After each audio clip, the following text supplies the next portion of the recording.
Terkait dengan keinginan Ketua Umum PDI Perjuangan Megawati Soekarnoputri untuk menjadi amicus curiae atau sahabat pengadilan di Mahkamah Konstitusi dan kesimpulan yang diajukan setiap pihak, terutama dalam hal ini dari tim hukum calon presiden ke Mahkamah Konstitusi, kita akan diskusikan bersama dengan dosen Fakultas Hukum Hamid Awaludin. Pak Hamid, selamat sore Pak. Selamat sore, apa kabar? Terima kasih sebelumnya sudah hadir bersama kami. Alhamdulillah sehat selalu untuk Anda juga dan kita semua. Ini kan Bu Megawati sudah membuat surat 2 kali sebetulnya. Waktu itu juga dirilis di Harian Kompas dan yang sekarang adalah dinyatakan lewat pernyataan amicus curiae langsung kepada Mahkamah Konstitusi. Dari penilaian Anda, hal apa sebetulnya yang mau ditunjukkan oleh Megawati ini? Pertama, kita harus pertanyakan dulu. Status Ibu Mega itu legitimate atau tidak? Ya, yang pasti secara hukum Megawati Soekarnoputri punya hak mengajukan amicus curiae. Pertanyaannya adalah apa legitimasinya? Ada 2 menurut saya. Pertama, dalam hal penegakan demokrasi, perjuangan mempertahankan demokrasi, Ibu Mega the champion di bidang ini di negeri kita.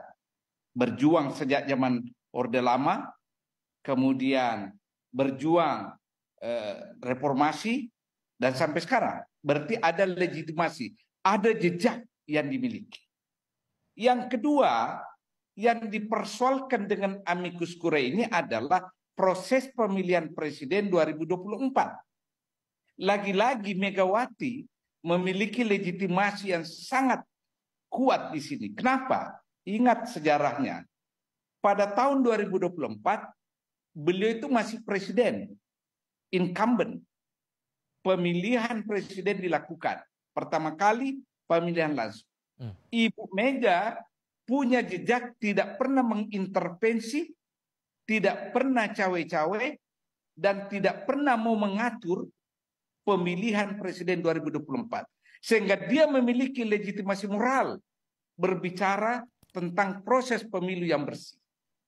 Nah, dengan rentetan kejadian masa lalu yang berkaitan dengan Ibu Mega, menurut saya Megawati Soekarnoputri memiliki legitimasi moral yang sangat kuat dan sebaiknya didengar oleh Hakim MK. Karena tidak ada personal interestnya. Dia buktikan di masa lalu pada tahun 2024. Tidak ada. Oke, ada legitimasi moral. Sorry saya potong di situ Pak. Ada legitimasi moral di situ, tapi apakah ini bisa mempengaruhi nanti keputusan MK nantinya?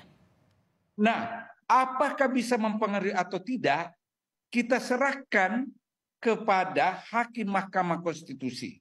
Karena ingat, amicus curiae itu adalah sebuah sistem yang memiliki mekanisme di mana mengundang pihak ketiga, memberi opini, memberi data sebagai bukti dalam persidangan di mana pihak ketiga itu bukan pihak dalam perkara.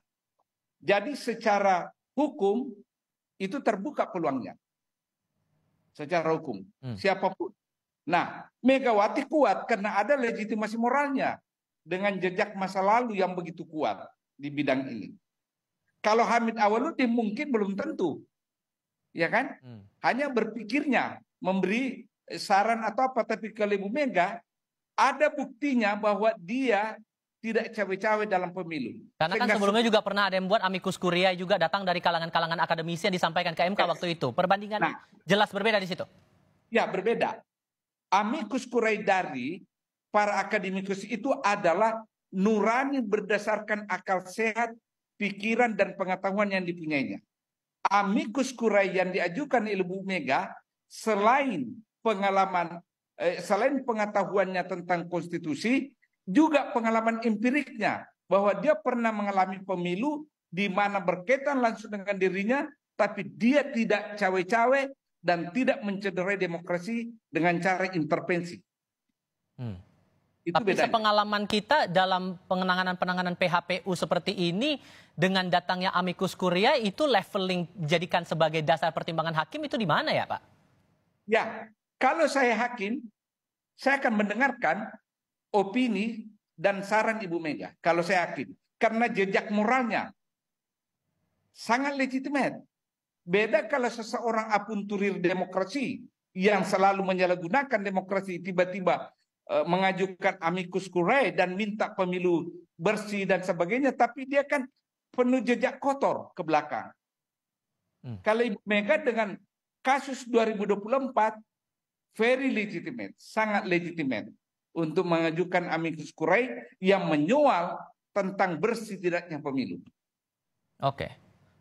Kalau kita merujuk lagi pada proses PHPU yang berjalan kemarin begitu, yang diajukan oleh pihak pemohon dari dua pihak waktu itu, dari pihak 01 dan 03, ini melawan pihak termohon dalam hal ini KPU, kemudian ada pemberi keterangan dari Bawaslu, plus pihak terkaitnya adalah dari Paslon 02.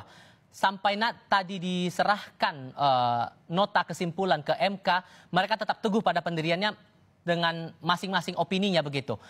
Menurut Anda, kansnya nanti di tanggal 22 April saat MK akan menyampaikan keputusannya, apakah permohonan dari para pemohon ini dikabulkan atau tidak menurut Anda, Pak?